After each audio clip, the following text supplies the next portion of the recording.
My engagement party was supposed to be a joyous occasion, a celebration of my future with the man I loved. Instead, it became the day my carefully constructed life started to unravel, all because of a last-minute change of plans for my cousin Tiffany's destination wedding. It was a crisp Saturday afternoon in late October, the kind of day where the air smells of burning leaves and pumpkin spice seems to permeate everything. My fiancé, David, and I were hosting our engagement party at a charming little venue just outside of town. Fairy lights twinkled in the trees, a local band played soft acoustic covers, and the laughter of our friends and family filled the air. I was floating on a cloud of happiness, feeling like the luckiest woman in the world. David and I had been together for 5 wonderful years. We met at a friend's barbecue, and I was immediately drawn to his kind eyes and easy smile. He was everything I had ever wanted in a partner: supportive, funny, and incredibly loving. Our engagement had been a dream come true, a beautiful proposal on a secluded beach during a vacation to Hawaii. My family, however, had always been a bit complicated. My parents, bless their hearts, were well-meaning but often a little too involved in my life. My older brother Mark was the golden child, always excelling in everything he did, while I often felt like I was living in his shadow. And then there was my cousin Tiffany. Tiffany and I were the same age, and we had grown up together, sharing secrets and dreams. But as we got older, a subtle rivalry had developed between us. Tiffany was always the life of the party, effortlessly glamorous and seemingly always one step ahead. I, on the other hand, was more reserved, preferring quiet evenings with a good book to crowded nightclubs. A few months prior to our engagement party, Tiffany had gotten engaged to a wealthy businessman she had met on a European cruise. The wedding was set to be a lavish affair in Italy the following summer, and my whole family was ecstatic. Tiffany had always dreamed of a fairy tale wedding, and it seemed like her dream was finally coming true. As the engagement party progressed, I noticed my mom kept glancing at her phone, a worried expression on her face.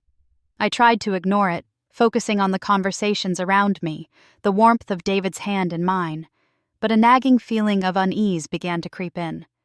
Finally, as the band took a short break, my mom approached me, her eyes darting nervously around the room. "Sweetheart," she began, her voice a little too high-pitched. "Can we talk for a minute?" I smiled reassuringly. "Of course, Mom. What's up?" She led me to a quieter corner of the garden, away from the festive atmosphere. "It's about Tiffany's wedding," she said, her voice dropping to a near whisper. My stomach clenched. "What about it?" "Well," she hesitated, fiddling with the strap of her purse. "There's been a slight change of plans." "A change of plans?" I repeated, a knot forming in my chest. "What kind of change?" My mom took a deep breath. "They've moved the date. It's now scheduled for the same weekend as your wedding." I stared at her, my mind struggling to process what she had just said. "What? That's impossible! We booked our venue months ago. Everyone has already saved the date." "I know, honey, I know," she said, her voice placating. But apparently there was some issue with the original venue in Italy, and this was the only other weekend that worked for everyone involved. "Everyone involved?" I echoed, my voice rising slightly. "What about me? What about my wedding?" "Now don't be mad, sweetheart," she said, reaching out to touch my arm. "Your cousin's wedding changed everything. It's a huge event for the whole family, and you know how important Tiffany's happiness is to everyone." I pulled my arm away, a wave of disbelief washing over me. "So, what are you saying? You want me to change my wedding date?" My mom's eyes widened slightly. "Well, it would be the easiest solution, wouldn't it? You haven't sent out the official invitations yet, have you?" "Easy for whom, Mom?" I asked, my voice trembling with anger. "Easy for Tiffany? Easy for you and Dad, who always bend over backward for her?" "That's not fair, honey," she protested, but her voice lacked conviction. "Isn't it?" I retorted. "Ever since we were kids, it's always been about Tiffany, her achievements, her milestones, her dreams. And now, even my wedding, the most important day of my life, has to take a back seat to her plans." "Don't be so dramatic," My mom sighed, using the same dismissive tone she always used when I dared to express any unhappiness. "It's just one weekend. You can easily find another date." "No, Mom," I said, shaking my head. "No, I can't. This date is special to David and me. It's the anniversary of our first date. And frankly, I'm not willing to rearrange my entire wedding for Tiffany's convenience." "But the whole family will be there, sweetheart," she pleaded. "You wouldn't want to miss out on that, would you?"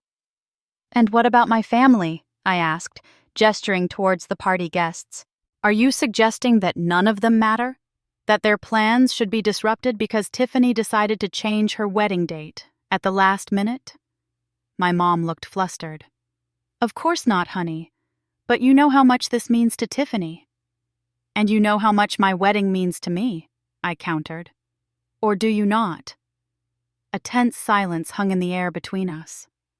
My mom's face was a mixture of annoyance and guilt, while I felt a surge of anger and hurt that I hadn't felt in years. It was like being a child again, always second best, always overshadowed by my seemingly perfect cousin. "Look," my mom finally said, her voice softening slightly. "Why don't you talk to Tiffany? Maybe you two can work something out." "Work something out?" I scoffed. "What's there to work out? She changed her wedding date without even considering my plans. Why would she be willing to compromise now?" "Just try, okay?" my mom urged. "For the sake of the family." I sighed, the fight draining out of me. "Fine," I said reluctantly. "I'll talk to her." But deep down, I knew it was a lost cause. Tiffany had always gotten what she wanted, and I had a feeling this situation would be no different. My engagement party, which had started with so much joy and promise, now felt tainted with a sense of impending doom. The cloud of happiness I had been floating on had suddenly turned dark and stormy, threatening to rain on my parade. Later that evening, after most of the guests had left, I found myself scrolling through Instagram, trying to distract myself from the conversation with my mom. And then I saw it, a post from Tiffany. It was a picture of her and her fiancé, beaming, with a caption that read, "So excited to announce that our wedding date has been moved. Get ready for a magical celebration in Italy this October. #dream wedding, Italy. October wedding." October. The same month as my wedding. The same weekend. A wave of anger washed over me. She hadn't even mentioned my engagement, let alone the fact that our weddings were now on the same day. It was like my entire life was invisible to her, insignificant in the face of her grand plans. I picked up my phone and dialed Tiffany's number, my hand shaking with fury. She answered on the second ring, her voice bright and cheerful. "Hey, what's up?" she chirped, completely oblivious to my simmering rage. "What's up, Tiffany?" I repeated, my voice tight. "What's up is that you've scheduled your wedding for the same weekend as mine." There was a brief pause on the other end of the line. "Oh, right," she said casually, as if she had just remembered she had a dentist appointment. "Mom mentioned something about that." "Mentioned something about that?" I exclaimed. "Tiffany, this is my wedding we're talking about. It's not some minor inconvenience." "Look, I'm sorry, okay?" she said, her tone shifting slightly. But there was nothing I could do. The venue had a last-minute cancellation, and this was the only other date available. "And you didn't think to check with me before confirming?" I asked, my voice laced with sarcasm. "Well, I was kind of in a rush," she said defensively. "And honestly, I didn't think it would be a big deal. You can always change your date, right?" Her words hit me like a slap in the face. "No, Tiffany, I can't just change my date. We've been planning this for months. Everything is booked. And more importantly, this date is significant to David and me." "Oh, come on," she said dismissively. "Don't be so dramatic. It's just a date. You can always pick another one." "That's easy for you to say," I retorted. "You're the one who changed everything at the last minute." "Well, it's not my fault the original venue fell through," she snapped back. "Things happen." "Yes, they do," I said, my voice low and steady. "And one of the things that happened is that you completely disregarded my feelings and my plans." Another tense silence filled the line. I could hear Tiffany sighing dramatically on the other end. "Look, I really am sorry if this has caused you any inconvenience," she said, her tone insincere. "But this is my dream wedding, and I'm not going to change the date again." "So what are you suggesting I do?" I asked, my voice barely above a whisper. "Well," she said, her voice bright again, "I was hoping you could just move your wedding. It would mean so much to me to have the whole family there." "And what about what means so much to me, Tiffany?" I asked, the hurt and anger bubbling up inside me. "Does that not matter at all?" "Of course it matters," she said, her voice sounding strained. "But this is my wedding we're talking about. It's a once-in-a-lifetime event." "So is mine," I said, my voice trembling. "Or at least it was supposed to be." The conversation went on for a few more minutes, but it was clear that Tiffany wasn't going to budge. She was determined to have her dream wedding, regardless of the impact it had on me. By the time I hung up, I was shaking with anger and disappointment. It felt like a punch to the gut, a stark reminder of where I stood in my family's priorities. David found me sitting on the couch, staring blankly at the wall. He sat down beside me, putting his arm around my shoulders. "Hey, what's wrong? You seem upset." I leaned into him, tears welling up in my eyes. "It's Tiffany," I said, my voice choked with emotion. "She moved her wedding to the same weekend as ours." David's brow furrowed. "What? Why would she do that?" I explained the conversation, the dismissiveness in Tiffany's voice, the way my mom had immediately sided with her. By the time I finished, David was holding me tightly, his jaw clenched. "That's unbelievable," he said, his voice filled with anger. "They can't expect you to just change your entire wedding plans for her." "Apparently they do," I said, wiping away my tears. "And honestly, David, I don't know what to do. My family is so important to me, but I can't help but feel like they don't value my happiness at all." "They're wrong then," David said firmly, looking me in the eyes. "Your happiness is the most important thing to me, and we will have our wedding, on our date, surrounded by the people who love and support us." His words were a balm to my wounded heart. In that moment, I knew that no matter what my family decided to do, I had David, and that was all that truly mattered. But the hurt and the anger lingered, a bitter taste in my mouth that I couldn't seem to shake. The dream of a perfect wedding, surrounded by all my loved ones, had been shattered, and I knew things would never be quite the same again. The next few weeks were a blur of stress and conflicting emotions. My parents continued to pressure me to change my wedding date, emphasizing how important it was for the family to be together for Tiffany's big day.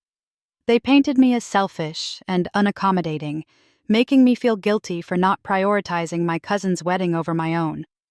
My brother, Mark, surprisingly stayed out of it, probably sensing the storm brewing and wisely choosing to remain neutral. Tiffany, on the other hand, acted as if nothing was wrong. She would occasionally text me updates about her wedding plans, completely ignoring the elephant in the room. It was infuriating. How could she be so oblivious, so self-centered? David was my rock through it all. He constantly reminded me that our wedding was about us, about our love and commitment to each other. He supported my decision to stick to our original date, even though he knew it would likely cause a rift in my family. As our wedding day drew closer, the tension in my family reached a boiling point. My mom called me almost daily, her voice alternating between pleading and accusatory. She even tried to guilt-trip me by saying that my grandmother was heartbroken at the thought of having to choose between her two granddaughters' weddings. Finally, a week before the big day, I received a text from my dad. It was short and to the point. "Your mother and I will not be attending your wedding. We will be in Italy for Tiffany's." A wave of sadness washed over me, but it was quickly followed by a sense of relief. Part of me had been dreading their presence, knowing that their hearts wouldn't truly be in it. Now I could focus on marrying David and celebrating with the people who genuinely cared about us. The day before our wedding, my bridesmaids and I were at the venue, putting the final touches on the decorations. My phone buzzed with a message from Tiffany. "Just landed in Rome. The weather is amazing. Wish you were here." I stared at the message, a bitter laugh escaping my lips. Wish I were there? She knew exactly where I wished to be, celebrating my own wedding, not attending hers. I decided to respond, not out of politeness, but because I needed her to understand the depth of her selfishness. "Tiffany," I texted back, "I hope you have a wonderful wedding, but please know that your decision to schedule it on the same day as mine has caused me a great deal of pain. Families should support each other, not force them to choose. I hope someday you'll understand the hurt you've caused." I didn't expect a reply, and I didn't get one, but sending that message felt like a weight had been lifted off my shoulders. I had finally said my piece, and now I could move forward. Our wedding day arrived, and it was perfect. The sun shone brightly, the flowers were beautiful, and the love between David and me was palpable. As I walked down the aisle, my eyes met David's, and I knew I was making the right decision. Surrounded by our closest friends and a few of my more understanding relatives, we exchanged vows and became husband and wife. During the reception, my maid of honor, Sarah, gave a heartfelt toast, expressing her love and support for David and me. As she spoke, I noticed my Aunt Carol, my mom's sister, raising her glass with a warm smile. Later, she came over to our table and gave me a big hug. "I'm so proud of you, honey," she whispered in my ear. "You stood your ground, and you deserve all the happiness in the world." Her words meant more to me than she could ever know. It was a reminder that even though some members of my family had chosen to prioritize Tiffany's wedding, there were others who still cared about me. As the night went on, I tried not to think about what I was missing in Italy. I focused on the joy of the present moment, on the love surrounding me. But every now and then, my mind would drift to my parents and Tiffany, wondering if they were having as much fun as I was. The next morning, as David and I were getting ready to leave for our honeymoon, I checked my phone. There were several missed calls and voicemails from my mom. I hesitated for a moment before playing the first voicemail. "Honey," my mom's voice trembled, "I just wanted to say, Tiffany's wedding was beautiful, absolutely stunning. You really missed out." I rolled my eyes. Of course it was beautiful. It was a lavish destination wedding in Italy. But her comment felt like a deliberate attempt to make me feel bad, to make me regret my decision. I listened to the other voicemails, each one filled with more details about the wedding, the incredible food, the breathtaking scenery, the famous guests who had attended. It was clear that my parents had had an amazing time, completely oblivious to the fact that they had missed their own daughter's wedding. Then, I saw a new notification. A Facebook post from Tiffany. It was a photo of her and her new husband standing in front of a picturesque Italian villa, with a caption that read, "The most magical day of my life. So grateful for my amazing family and friends who shared this special moment with us." There was no mention of me, no acknowledgement of the fact that she had gotten married on the same day as her cousin. It was as if I didn't exist. I felt a surge of anger, but this time, it was different. It wasn't just anger at Tiffany's selfishness or my parents' lack of support. It was anger at myself for allowing their behavior to affect me for so long. I had spent my whole life trying to please them, trying to earn their approval, and for what? To always be second best? I decided then and there that things had to change. I couldn't keep letting their drama and their favoritism dictate my happiness. I needed to create my own family. A family based on love, respect, and genuine support. I took a deep breath and typed a comment on Tiffany's post. "Congratulations, Tiffany. Wishing you and husband's name all the best." It was a short, simple message, but it felt like a declaration of independence. I was acknowledging her happiness without diminishing my own. Then, I turned to David, who was watching me with a concerned expression. "I think it's time for us to go," I said, a small smile playing on my lips. As we drove away from the venue, leaving behind the remnants of our perfect wedding day, I felt a sense of peace I hadn't felt in a long time. I knew that the road ahead wouldn't be easy. There would likely be more awkward family gatherings, more guilt trips from my parents, and more oblivious posts from Tiffany. But I also knew that I had David by my side, and that was all that mattered. A few months later, my Aunt Carol called me. "Your mom isn't doing so well," she said, her voice filled with concern. She's been really down since the weddings. I'm sorry to hear that, I said, but I didn't offer to reach out. I needed space, time to heal and to establish boundaries. She misses you, you know, Carol continued, and she feels terrible about missing your wedding. She has a funny way of showing it, I replied, my voice flat. Carol sighed. Look, I know they messed up, honey, but they're still your parents. Maybe you should give them a call. I thought about it for a long time. Part of me wanted to forgive them, to move past the hurt. But another part of me was afraid of falling back into the same old patterns. Finally, I decided to send my mom an email. It was a carefully worded message, expressing my feelings without being accusatory. I told her how much their absence at my wedding had hurt me and how I needed them to understand the impact of their actions. A few days later, I received a reply. It was a long, rambling email filled with excuses and justifications. My mom admitted that she missed me, but she also made it clear that she still believed Tiffany's wedding was the more important event. Reading her email, I felt a wave of disappointment wash over me. It was clear that they weren't going to change, that they weren't capable of truly understanding my feelings. And in that moment, I realized that I had to let go of the hope that we could ever have the kind of relationship I had always longed for. It wasn't easy. Cutting back contact with my parents was one of the hardest things I've ever done. There were times when I felt guilty, when I wondered if I was being too harsh. But then I would remember the pain of my wedding day, the feeling of being overlooked and undervalued, and I knew I had made the right decision. Years have passed since that fateful October. David and I have built a beautiful life together, filled with love, laughter, and mutual respect.